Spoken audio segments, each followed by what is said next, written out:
एक टोकरी भर मिट्टी। किसी श्रीमान जमींदार के महल के पास एक गरीब अनाथ विधवा की झोपड़ी थी। जमींदार साहब को अपने महल का अहाता उस झोपड़ी तक बढ़ाने की इच्छा हुई। विधवा से बहुत बार कहा कि अपनी झोपड़ी हटा ले, पर वह तो कई जमाने से वहीं बसी थी। उसका प्रिय पति और इकलौता पुत्र भी उसी झोपड़ी में मर गए थे। पतोहा भी एक 5 बरस की कन्याओं को छोड़कर चल बसी थी। अब यही उसकी पोती इस वृद्धाकाल में एकमात्र आधार थी। जब उसे अपनी पूर्व स्थिति की याद आ जाती तो मारे दुख के फूट फूट कर रोने लगती थी। और जब से उसने अपने श्रीमान पड़ोसी की इच्छा का हाल सुना, तब से वह मृत प्राय हो गई थी। उस झोपड़ी में उसका मन लग गया था कि बिना मरे वहां से वह निकलना नहीं चाहती थी। श्रीमान के सब प्रयत्न निष्फल हुए। तब वे अपनी जमींदारी चाल चलने लगे। बाल की खाल निकालने वाले वकीलों की थैली गर्म कर उन्होंने अदालत से झोपड़ी पर अपना कब्जाना करा लिया और विधवा को वहां से निकाल दिया। बेचारी अनाथ तो थी ही, पास पड़ोस में कहीं जाकर रहने लगी। एक दिन श्रीमान उस झोपड़ी के आसपास टहल रहे थे और लोगों को काम बतला रहे थे कि वह विधवा हाथ में एक टोकरी लेकर वहां पहुंची।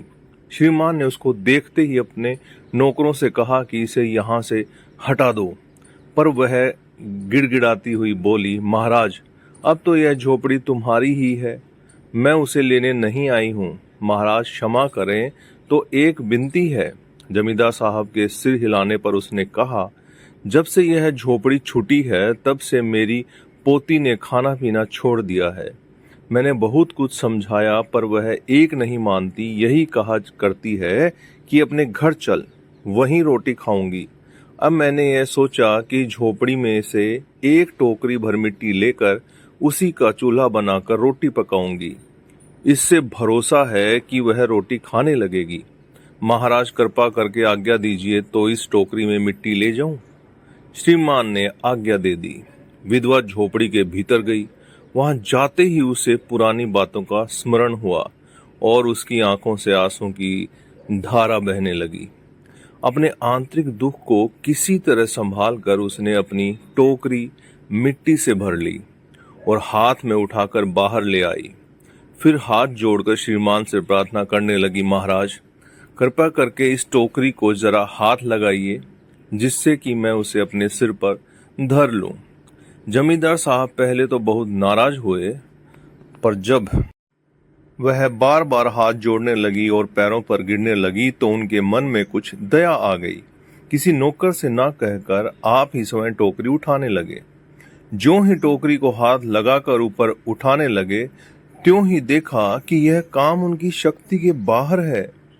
फिर तो उन्होंने अपनी सब ताकत लगाकर टोकरी को उठाना चाहा, पर जिस स्थान पर टोकरी रखी थी वहां से वह एक हाथ भी ऊंची नहीं हुई।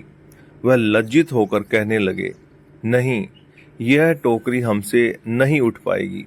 यह सुनकर विधवा ने कहा, महाराज, नाराज ना हो, आपसे एक टोकरी भर मिट्टी नहीं उठाई जाती, और इस झोपड़ी में तो हजारों टोकरियां मिट्टी है। उसका भार आप जन्म भर कैसे उठा सकोगे? आप ही इस बात पर विचार कीजिए। जमींदार साहब धन मद से गर्वित हो अपना कर्तव्य भूल गए थे, पर विधवा के उपयुक्त वचन सुनते ही उनकी आंखें खुल गई। कृतकर्म का पश्चाताप कर उन्होंने विधवा से क्षमा मांगी और उसकी झोपड़ी वापस दे दी। तो दोस्तों, ये आपको कैसा लगा नीचे कमेंट करके बताइएगा। नए हैं तो चैनल को सब्सक्राइब कीजिएगा, शेयर कीजिएगा। आप सभी लोगों का तहे दिल से बहुत बहुत धन्यवाद।